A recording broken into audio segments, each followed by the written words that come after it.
Good morning. It's not even nighttime.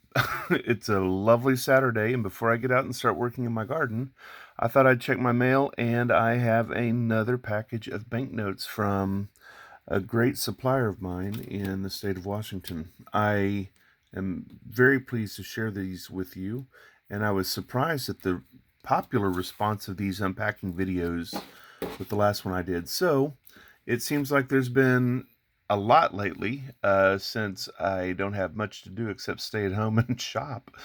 But I will share these with you as I find them. So let's get started. Here's an unsold envelope from one of my favorite suppliers, and let's just get this going. Sometimes these are easier to open than others.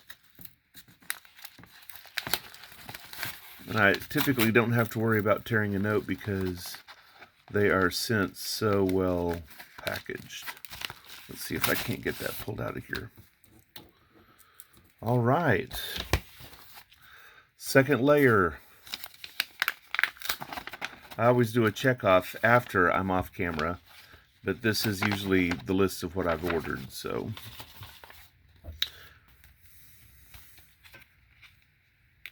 Here in the US, you can get these envelopes free at the post office, and they're pretty good for shipping. And I think that's pretty impressive that my connection has figured out how to do that. Ooh, y'all, some good stuff. Look what I have here for you. My first note that I'm going to share with you is a note that I have personally been wanting a long time, and it looks very nice, but it's not real, and I'm going to be able to share that with you guys. It is real in the sense that the people who perpetuated the fraud on the nation used the original supplier, the original maker, to make this new series of notes. But the biggest problem, and the only way they were able to find it, seems to be the extra space between the prefixes here. Otherwise, this looks like a high dollar banknote, 20 dinar from Bahrain, but it isn't, and that's going to be a great video for me to show you guys. So there's my first note, a Bahrainian 20. That's not for real. Lots of big notes came in this time. This is a 50 rupiah that I needed for my collection from Indonesia. It's really weird. Sometimes you start getting a note here or there, and then you just can't help it. You get them all, and I now have a rather decent set of Indonesian banknotes.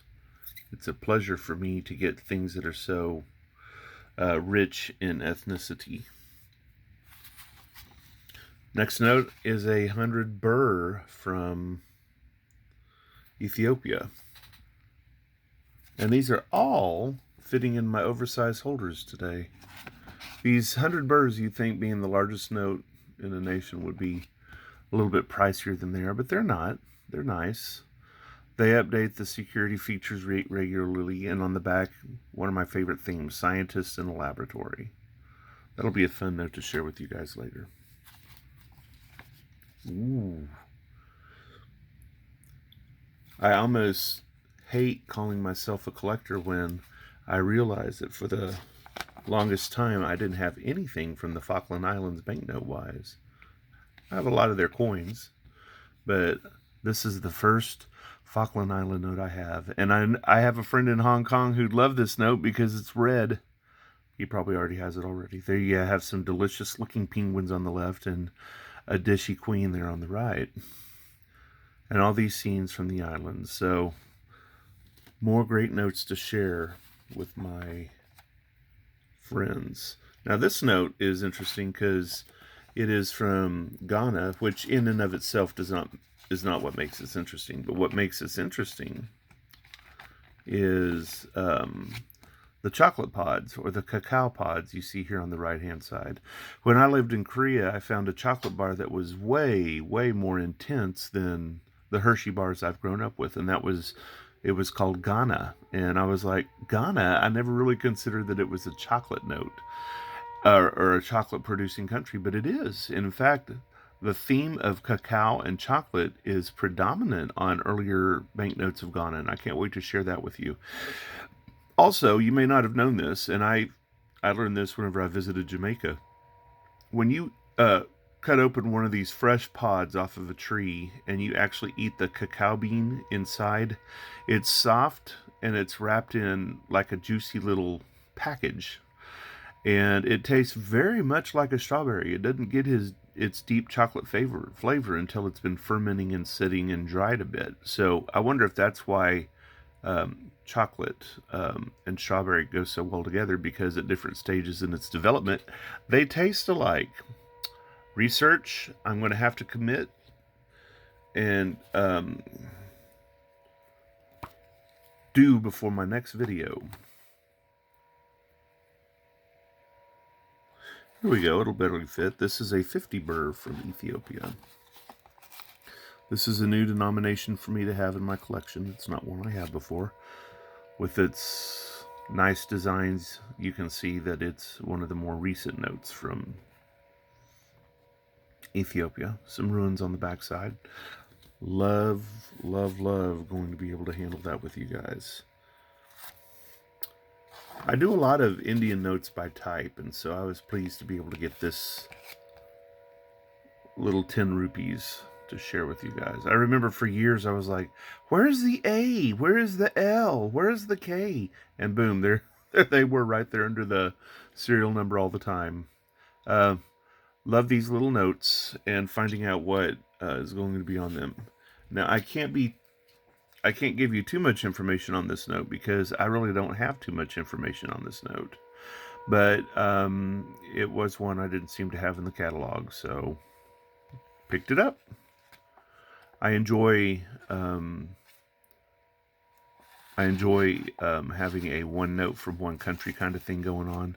But I'll be honest with you, once I get a note from a country, I start researching it, and then boom, there's always 2 or 3 others I'd like to have. This is either Bosnia and Herzegovina, or it's, I don't know, in English it looks like Srpski Krajin or Krahin. Again, my pronunciation is terrible, and you should not hold me accountable for it. The next note is this little Indian note that a lot of people are like, I thought this would be an Ankh note, but look, there's staple marks there. For a period, and it was a decades-long period, any Ankh note you got from India, Pakistan, Bangladesh, Malaysia, Burma, would be issued as Ankh with these staples in it because these notes were stapled together.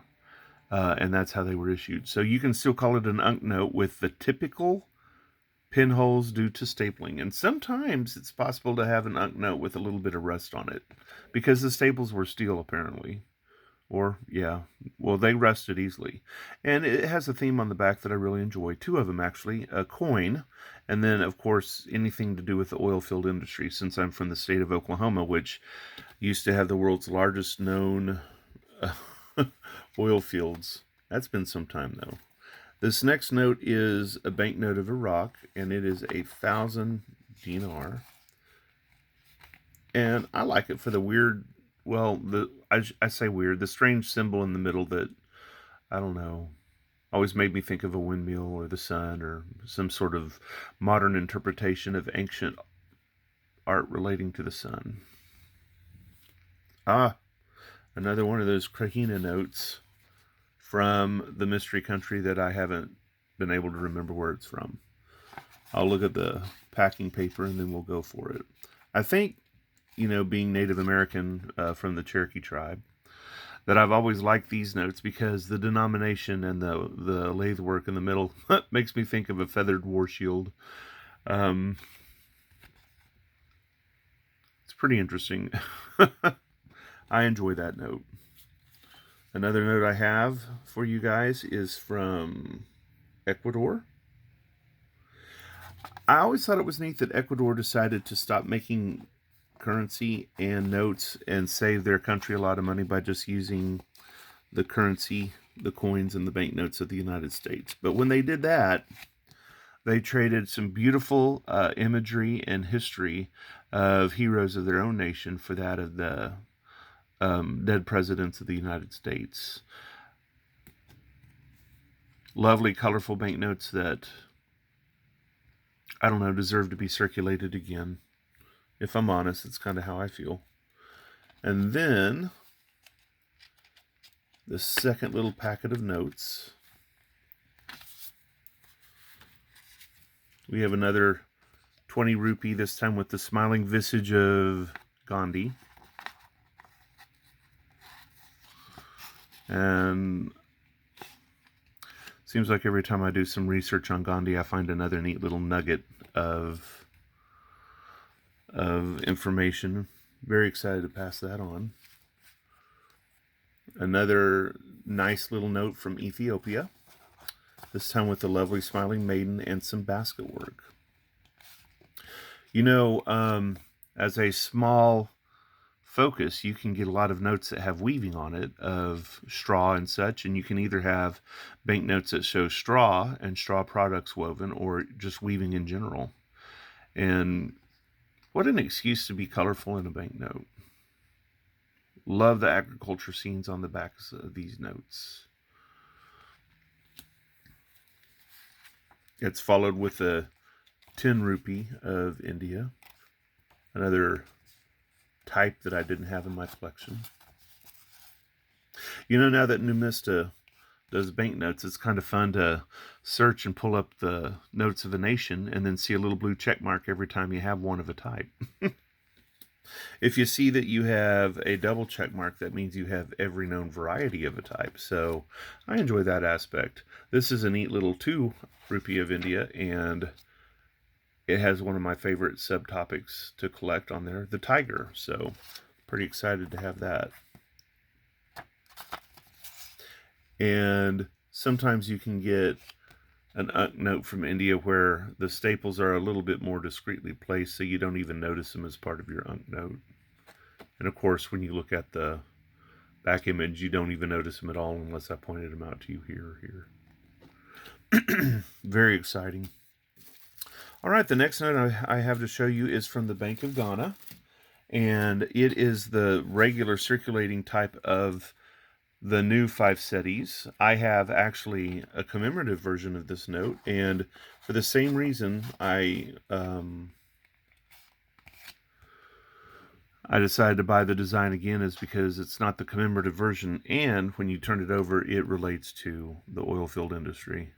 There's calories there. No chocolate anywhere on this note. Bit disappointing. Maybe they've kind of gotten away from that. I was inspired to try to get this little note here, this little kuna. I saw it in a friend's internet video, and I look forward to his little talk on these notes. And I now have a pet kuna of my own, so I'm excited to learn a few things about my own banknote.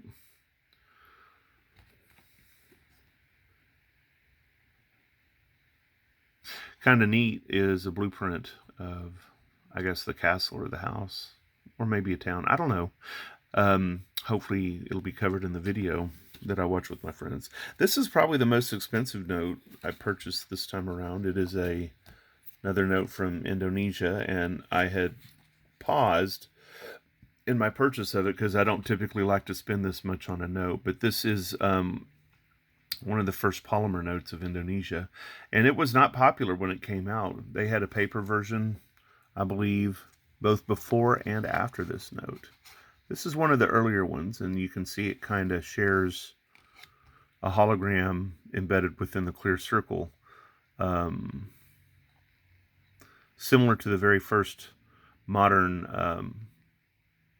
polymer of Australia. You know, Australia did it and did it very well, and it stuck around. It wasn't the first polymer. That goes to Haiti. People of Isle of Man love to say they were the first, but they weren't. It was Haiti. Then it was the Isle of Man, and then Costa Rica also had one. And 1 or 2 other countries tested. I think the Dominican Republic tested the polymer as well. That polymer is called Tyvek. It wasn't popular. for banknote purposes, but when you go to the post office, you can get free Tyvek envelopes that make great kites, and you can also find much larger pieces of Tyvek in rolls that is now used as a gas breathable polymer wrap for most new home construction. A great big 50,000 rupiah with that splendid airport and airplane in flight. Oh, it's a ZZ. I wonder what that means. This may be a replacement note, folks. A lot of Indonesian notes have the first digit is a Z or a double Z. I'll have to do some research on that, but if you take a look, the prefix, the three letters are not even aligned, so who knows? Very interesting. That may be an unexpectedly valuable note. And just to keep my collection of SETIs up to date from Ghana, this is a one SETI from Ghana, the new family. And it has some newer security details, so I think that has to do with the movements you can see here in the thread over here. They have put a lot of research and a lot of, ooh, it's a damn note too. They have put a lot of research and money into the anti-counterfeiting aspects of even their small denomination. I wonder if they have decided not to join that monetary union. This is another Iraqi banknote, and you just can't have enough of these notes. I mean, their story is yet to be told. History hasn't been kind to the citizens of this nation, but perhaps history will be. An astrolabe device here, and of course a ziggurat, probably in Babylon, but an original Tower of Babel right there on the back of the banknote right there for you. I've always loved the notes of this little country, the Central Congo Democratic Republic. Love them. And I was very surprised. I did a video on a mysterious commemorative, I believe it was a 1 franc note, that had Patrice Lumumba on it, and it wasn't a very popular video, and I don't know why. If you guys haven't seen that one, please go through my catalog of videos. I'm up to 58 now, and take a look at this one. Drummers. I used to think they were cutting up lumber to throw in the wood in the water and float somewhere else, but those are actually giant log drums. And I was very surprised to find this note for under face value, and since I didn't have it, I had to get it. This is one of the older notes from the East Caribbean Central Bank. They have a lovely new set of vertically oriented polymer notes, and I don't know, I've just always enjoyed notes with the Queen of England on them, as well as, you know, sea turtles. If you've never ever eaten a sea turtle, I would recommend you do it. It's a popular dish not only in Mexico, but in the Cayman Islands, where they actually farm the turtle. The Cayman Islands were originally called the Tortugas because of the giant turtles that, you know, the sailors would find and eat, you know, on the island. If you eat it farm raised, it's not necessarily that you're out there hunting a wild turtle and causing problems. But if you like a good beef stew, that's exactly what it tastes like. And if you're at a progressive restaurant, no, I'm just kidding. The bowl is not the turtle shell. But it is a very good dish, and I strongly recommend it. Ooh, we have more Indian. Yay.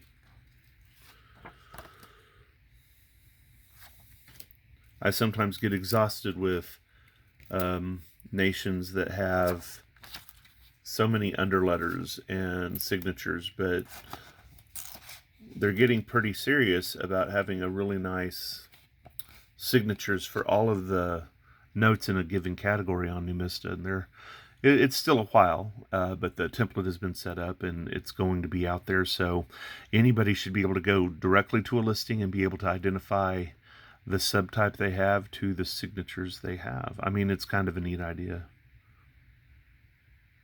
It's one that you find in the banknote book and in Krause as well, but, you know, of course, Numista is going to try to be as complete as they can.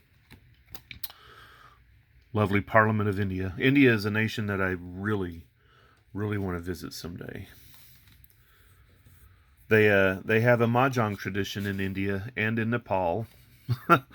And I mean, who'd have thought they do, but they do. And I want to meet up with some groups and play some mahjong in India.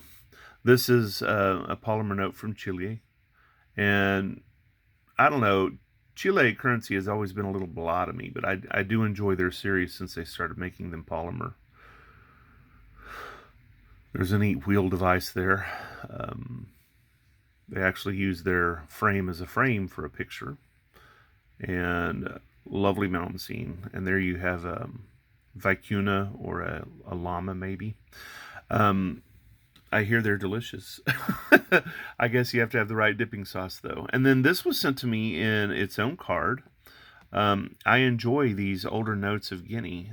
They had statesmen and leaders from all over the world appearing on this series of notes. They have Patrice Lumumba of the Congo. They have this gentleman. They had the King of Morocco. They had a little lady who was responsible for some female rights in some of those African Arab nations. And they even had Tito from Yugoslavia on one of the notes in this series. So I'm pretty pleased to get this note and share it with you.